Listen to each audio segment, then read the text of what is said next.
Selamat datang kembali di channel YouTube Ginza. Jadi judul untuk sharing session kali ini adalah jangan nyerah. Kedengarannya simple sih, cuman jangan di skip dulu guys, karena banyak orang yang nyepelein hal ini.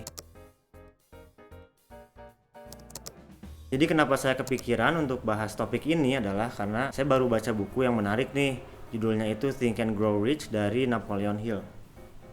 Nah, jadi menurut Napoleon Hill, salah satu penyebab kenapa kita gagal itu karena kita punya kebiasaan untuk nyerah hanya karena temporary defeat atau kekalahan sementara guys. Jadi baru gagal sekali atau dua kali aja kita udah nyerah gitu.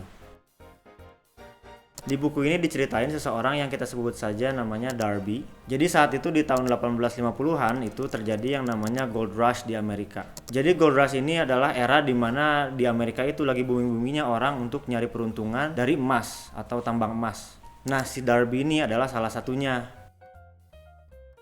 Nah, suatu hari dia bergegas untuk ngeklaim sebuah area tanah yang menurut dia berpotensi. Lalu dia mulai gali tuh untuk nyari emas tersebut. Buku ini ceritain awalnya bahwa dia nyangkul. Nah, setelah beberapa lama dia sadar bahwa dengan nyangkul ini ternyata memakan waktu yang lama dan dia nggak nemu-nemu emasnya.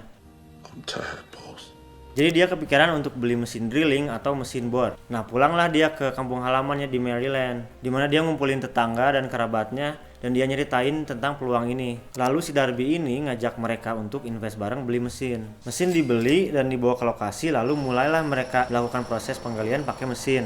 Nah, dari sini harapan si Darby ini mulai meningkat guys. Tapi setelah beberapa lama coba gali terus nih, kok mereka tetap gak nemu emasnya.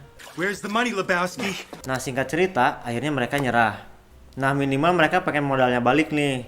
Jadi dijual lah mesin-mesin tadi ke seseorang yang di buku ini disebut dengan The Junk Man.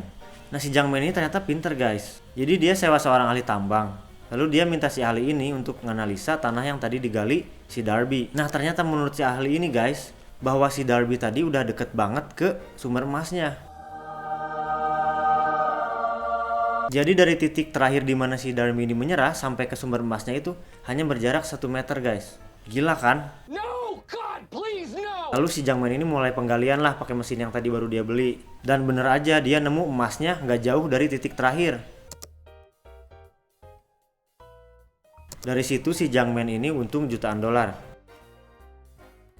Hikmahnya dari cerita tadi itu bahwa kadang kalau kalian lagi merasa stuck, gak bisa ngapa-ngapain atau merasa ingin nyerah, bisa aja kalian itu sebenarnya udah dikit banget ke tujuan kalian. Jadi don't give up guys, keep going because maybe you're almost there. Anyway, buku ini bagus banget buat ngebangun mindset, khususnya supaya kita punya cara berpikir orang sukses secara finansial. Karena dari judul bukunya aja udah Think and Grow Rich. Nah, kalau kalian pengen punya mindset yang sukses, cobain deh baca buku ini.